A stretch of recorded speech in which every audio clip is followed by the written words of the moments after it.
जुड़े हुए हैं। ध्रुव कटोच है, defence expert, major general retired, वो भी जुड़ेंगे कुछ ही देर में। AK सवाज जी से मेरा सवाल है सीधा तौर पर, और मैं ये समझना चाहूंगी कि सर इन सब के बीच में कई ऐसे सवाल हैं जो सामने निकल कर आए हैं। राज कादियान जी, स्वागत है आपका हमारे शो में। एक तो LAC को लेकर बात सामने आ रही है, दूसरी पाकिस्तान के आतंकियों का स्टैक सामने आ रहा है। सबसे पहले तो मैं ये समझना चाहूंगी कि हालांकि ये बोला गया है कि जो स्थिति है वो सेंसिटिव है लेकिन स्टेबल भी है LAC को लेकर, उसके क्या मायने हैं? पिछले साल हमने देखा था कि जब एक बार फिर से LAC को लेकर हालात सामान्य होने लगे थे, इंडिया की तरफ से, चाइना की तरफ से साझा स्टेटमेंट शेयर किया गया था और अपनी अपनी बातें प्लेटफॉर्म पर रखी गई थी।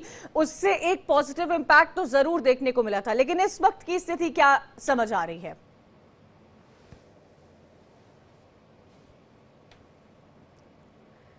राज sir, could you please unmute yourself? मुझे आपकी आवाज नहीं मिल पा रही है।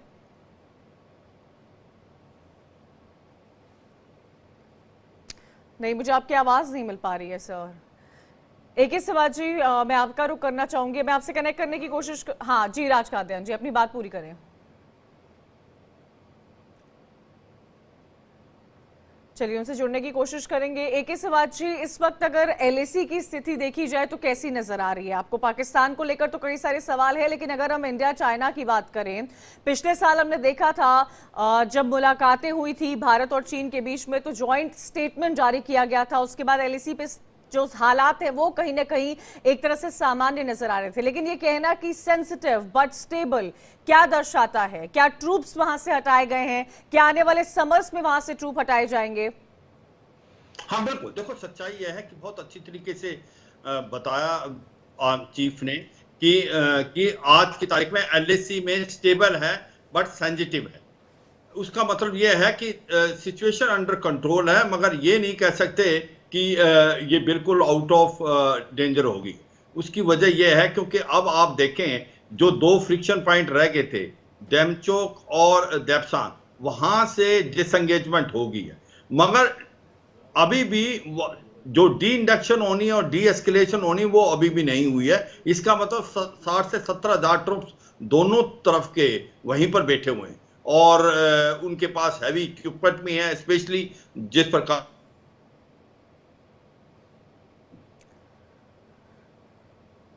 आवाज नहीं मिल पा रही है। राज कादियान जी जुड़े हुए हैं क्या हमारे साथ?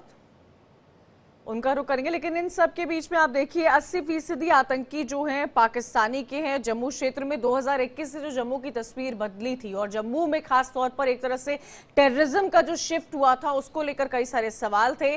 AK सवाज जी, पाकिस्तान को लेकर ये स्टेटमेंट सामने आना आर्मी चीफ का कि 80% जो टेररिस्ट है वो पाक ऑपरेटेड है, क्या दर्शाता है? एक तरफ तो हम ये स्थिति देखते हैं पाकिस्तान की, अभी आपने देखा होगा अजमेर में जहां पाकिस्तानी जत्था आया था उर्स के मौके पर चादर चढ़ाने के लिए, लाखों में उन लोगों ने खरीदारी की थी, तो ये तो एक वो तस्वीर दिखी थी जो एक पहल की गई थी भारत पाकिस्तान की तरफ से कि रिश्ते हमारे बेहतर हो, घनिष्ठ हो। लेकिन वहीं दूसरी तरफ आर्मी चीफ की तरफ से ये स्टेटमेंट आता है कि 80% जो टेरर है वो पाकिस्तान से ऑपरेट होता है। तो समन्वय कहां बन पाएगा और कैसे बनेगा ये समन्वय और कब तक? हाँ बिल्कुल, इसमें कोई शक नहीं, पाकिस्तान मानने वाला नहीं है। उसकी स्टेटेड पॉलिसी है ब्लीड इंडिया विद 1000 कट्स, और पाकिस्तान की जो फौज है वो ही एक प्रकार से रूल करती है पाकिस्तान में। अभी भी आपको 7 से 8 हजार लश्कर तोबा जैसे मोहम्मद के आतंकवादी लॉन्च पैड पे बैठे हुए हैं POJ के और गिलगित बाल्टिस्तान में।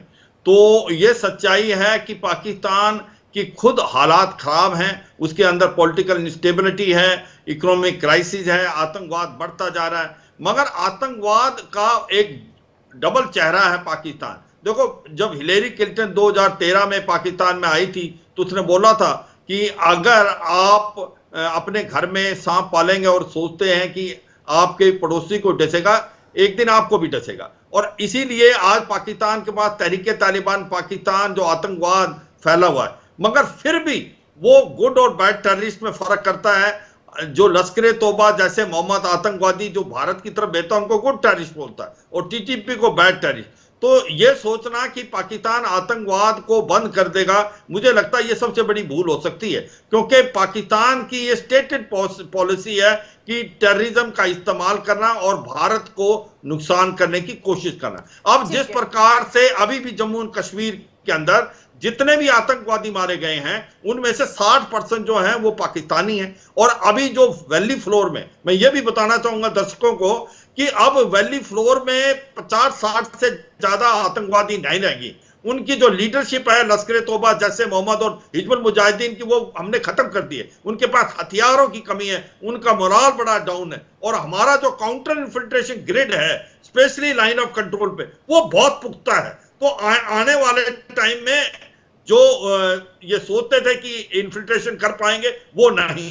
इन्होंने अपना जो ध्यान है वो साउथ और पीर पंजाल किया, जो स्पेशली रजौरी पुंछ, अभी वहां पर भी हमारा जो काउंटर इन्फिल्ट्रेशन ग्रेड बहुत रोबस्ट हो गया है। तो मैं ये कह सकता हूं बहुत कॉन्फिडेंस से कि जो कश्मीर घाटी और पूरे जम्मू और कश्मीर की जो सिचुएशन है वो बिल्कुल नॉर्मल है। वहां पर अब आतंकवाद एक लास्ट पगार में है, क्योंकि जिस प्रकार से बिल्कुल अपने लास्ट फेज में, ये तो बिल्कुल इसकी तो तस्वीर लगातार सामने आती है। हमारे साथ मेजर जनरल रिटायर्ड ध्रुव कटोच भी जुड़ गए हैं डिफेंस एक्सपर्ट के तौर पर। स्वागत है सर आपका। ध्रुव जी, मैं आपसे ये समझना चाहती हूँ, 2021 से जम्मू की जो स्थिति दिखी है, हालांकि टेररिज्म कश्मीर से तो खत्म हो गया, लगभग खत्म हो गया है, पत्थरबाजी की कोई इस तरह की घटनाएं अब सामने नहीं आती है, जो एक बहुत अच्छी बात है। कश्मीरी युवा अब रोजगार को तलाश रहे हैं, स्पोर्ट्स में उनका इंक्लिनेशन दिख रहा है। आर्मी चीफ का ये स्टेटमेंट आ रहा है कि टेररिज्म अब टूरिज्म में बदल रहा है, जिसकी तस्वीर नए साल पर भी हमने देखी थी कि कैसे कश्मीर जो है वो गुलजार हुआ था वहां पर पर्यटकों से।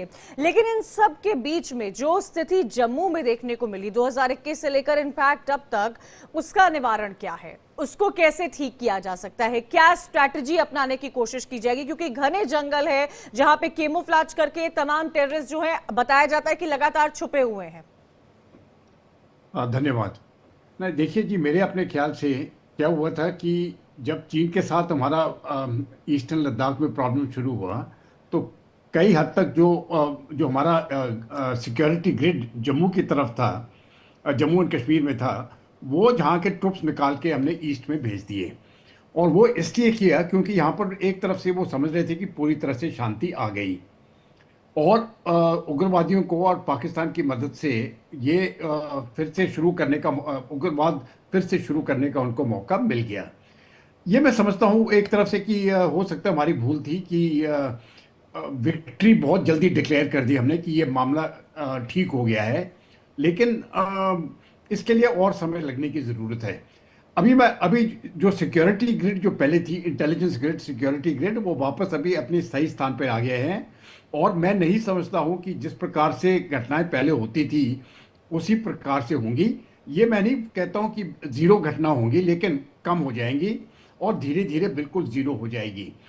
हमको एक चीज़ की गलती नहीं करना चाहिए। एक बार जब पूरे जम्मू कश्मीर यूनियन टेरिटरी में शांति आ जाती है, सिक्योरिटी ग्रिड को आप कम मत करिएगा, क्योंकि अगर वो सिक्योरिटी ग्रिड कम हो जाएगा तो ये प्रॉब्लम फिर से शुरू हो जाएगा। तो बार बार हम समझते हैं कि नहीं, अभी मामला तो इन्फिल्ट्रेशन के चांसेस जो है वो डेफिनेटली बढ़ सकते हैं अगर सिक्योरिटी वहां से हटाई जाती है।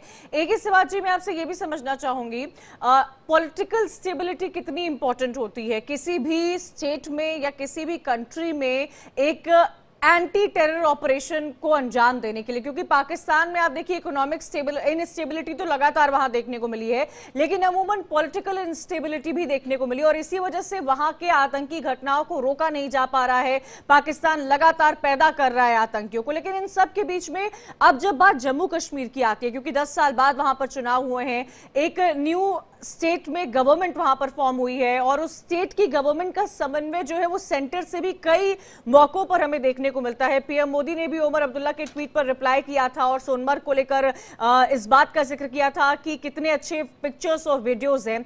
तो एक तरफ जहां विकास की बात होती है, तो आपको क्या लगता है कि पॉलिटिकल स्टेबिलिटी होना कितना जरूरी होता है?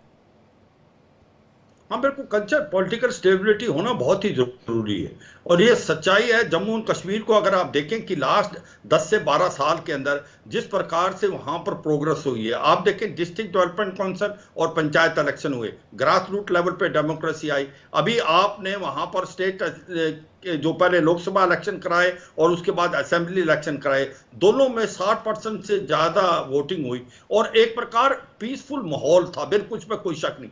अब जो गवर्नमेंट आई है जम्मू और कश्मीर के अंदर जो यूनियन टेरिटरी में, वो भी काफी स्टेबल है और उसका एक बहुत ही अच्छा नजारा देखा कि चीफ मिनिस्टर और प्राइम मिनिस्टर के अंदर एक प्रकार बहुत बड़ा कोऑर्डिनेशन है और जिस प्रकार से आपस में मिलकर दोनों चलेंगे, स्टेट गवर्नमेंट और अपनी सेंट्रल गवर्नमेंट, इससे एक बड़ा साफ सुथरा मैसेज जाता है कि अब आतंकवाद का समय खत्म होगा, अब टूरिज्म का समय है। अब ये है टूरिज्म नॉट टेररिज्म, और ये सच्चाई है। अगर आप देखें, जैसे कटोच साहब भी बता रहे थे, मैं इससे सहमत हूं कि कश्मीर घाटी में तो बिल्कुल शांति आ गई थी।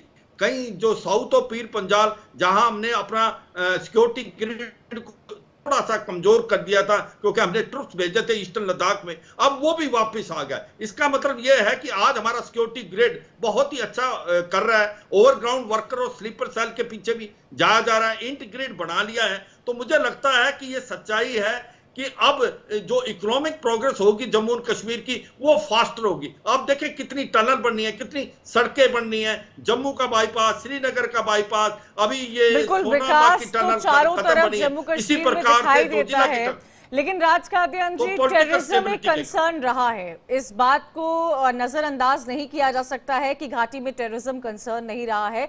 घाटी में हमेशा से टेररिज्म एक कंसर्न रहा है। हाँ, आंकड़ों में गिरावट जरूर आई है, जो कि एक अच्छी खबर है, एक अच्छी पहल है। सरकार की तरफ से, इंटेलिजेंस की तरफ से, आर्मी की तरफ से बहुत अच्छी स्ट्रैटेजी जरूर रही होगी। लेकिन जम्मू में जो नाकामी रही है, जिसको बार बार एनालाइज करने की कोशिश की जाती है, जंगलों के उन तमाम पॉइंट्स को पकड़ने की कोशिश की जाती है, उस पर भी चर्चा होना बाकी है। लेकिन आर्मी चीफ का ये स्टेटमेंट सामने आना क्या दर्शाता है आने वाले वक्त में? राज कादियान जी, वो कौन सी ऐसी चीजें हैं जिसको अब नजरअंदाज नहीं किया जा सकता है या जिस पर और स्ट्रैटेजाइज करने की जरूरत है?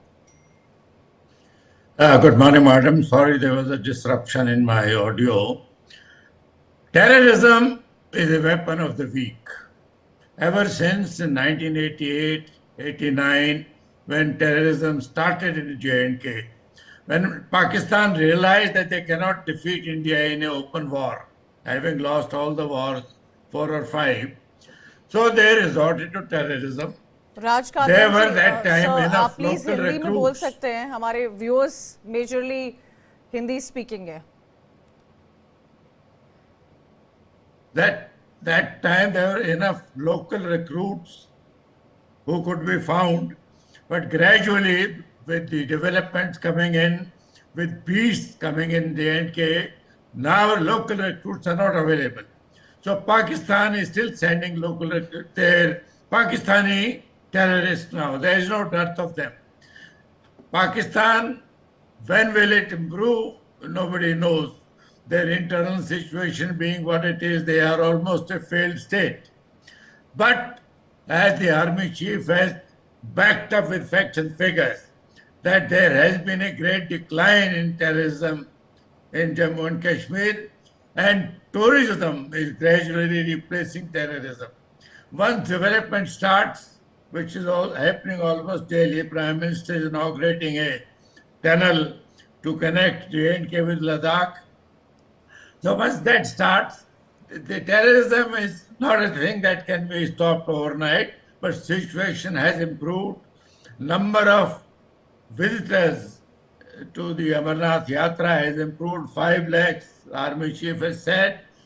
So once people get a taste of development, once tourism picks up, which will also generate jobs for मुझे the लग रहा है local. राज कादियान जी, उसका टेस्ट लोगों को मिलने लगा है और तभी इस बार जो तस्वीरें घाटी से सामने आई थी वो कहीं ना कहीं हमें भी मंत्रमुग्ध कर रही थी और हमें सोचने को मजबूर कर रही थी कि आज कश्मीर में कितना कुछ विकास हो गया है। ध्रुव जी, मुझे लगता है मेरी इस बात से आप सहमत होंगे कि एक वक्त हुआ करता था जब नया साल सेलिब्रेट करने के लिए लोग गोवा जाते थे, लेकिन इस बार कई सारे लोग उत्तराखंड, हिमाचल और जम्मू कश्मीर में पहुंचे हैं। तो ये सोच मुझे लगता है कि तमाम किसी भी इंडियन आर्मी की बहुत पहले से ही थी कि जो नाम से घाटी में लगातार आतंकी गतिविधियां हो रही थी उसका खात्मा कैसे किया जाए और टेररिज्म को कैसे टूरिज्म में बदला जाए। आई थिंक हम उस लेवल पर पहुंच गए हैं जहां पर आज ये स्थिति हमें घाटी में देखने को मिलती है। जो एक वक्त पर लोग नहीं सोच सकते थे वो आज होता हुआ नजर आ रहा है। कंचन जी, देखिए, पिछले कुछ सालों में मैं बोलता हूँ, ये 2019 का मैं डेट लेता हूं, जब से ये 370 हट गई थी तब से लेके अब तक जो फर्क हुआ है, वो एक तो ग्राउंड के ऊपर फर्क हुआ है, दूसरा लोगों की सोच में फर्क हुआ है। अभी एक चीज समझने की जरूरत है, ये जो रेडिकलाइजेशन जो हुई है जम्मू और कश्मीर के पब्लिक की, वो 5-10 साल का मामला नहीं है, वो 30-40 साल की रेडिकलाइजेशन हुई है। इसका मतलब है 2 या 3 जनरेशन रेडिकलाइज हो चुके थे। उसको, वो मानसिकता को दूर करने में समय लगेगा, लेकिन काफी हद तक वो अभी चेंज आ गया है। और मैं समझता हूँ दो बड़ी चीजें हैं, एक तो 2019 का जो 370 हटा दी गई थी, और दूसरा 2024 के इलेक्शंस। ये दो चीजें जो है इसमें बहुत फर्क पड़ गया। ये जो पब्लिक के जो सोच में है वो बहुत फर्क पड़ गया है। क्योंकि जैसे आपने शुरू में आपने इससे पहले एक स्टेटमेंट दिया था, पॉलिटिकल स्टेबिलिटी और इंस्टेबिलिटी की बात जब की थी, इस इलेक्शन से क्या हुआ है, पॉलिटिकल स्टेबिलिटी आ गई है, क्योंकि जो सरकार बनी है वो लोगों की चॉइस की बनी है। अब आप पॉलिटिकल स्टेबिलिटी देख लो, दूसरा सिक्योरिटी फोर्सेस का जो प्रेशर पड़ रहा है, और तीसरा इकोनॉमिक डेवलपमेंट। ये तीनों चीजें हाथ में हाथ चल रही हैं, और इससे बहुत फर्क पड़ रहा है। लेकिन ये नहीं कह सकते हम कि कोई इंसिडेंट नहीं होगा। इंसिडेंट्स होते रहेंगे, पाकिस्तान अपनी कोशिश करता रहेगा, हम वो कोशिश उसको नाकाम करते रहेंगे। ये खेल चलती रहेगी, लेकिन ये ज़्यादा देर तक नहीं है। मुझे लगता है 2-3 या ज़्यादा से ज़्यादा 4 साल तक आखिरी इंसिडेंट होगा। हो सकता है उससे पहले ख़त्म हो जाए, लेकिन एक बार जब ये ख़त्म हो जाएगा, इसको दोबारा शुरू करना फिर बहुत मुश्किल होगा पाकिस्तान के लिए, क्योंकि जनता जो है बिल्कुल, और कहीं ना कहीं भारतीय सेना सेना इसी में लगी हुई है कि कैसे इसको पूरी तरह से खत्म किया जा चुके। आप सभी का बहुत बहुत शुक्रिया हमारे साथ जुड़ने के लिए, आर्मी चीफ का जो बयान सामने आया था उस पर अपनी प्रतिक्रिया देने के लिए। तो जम्मू कश्मीर में जिस तरह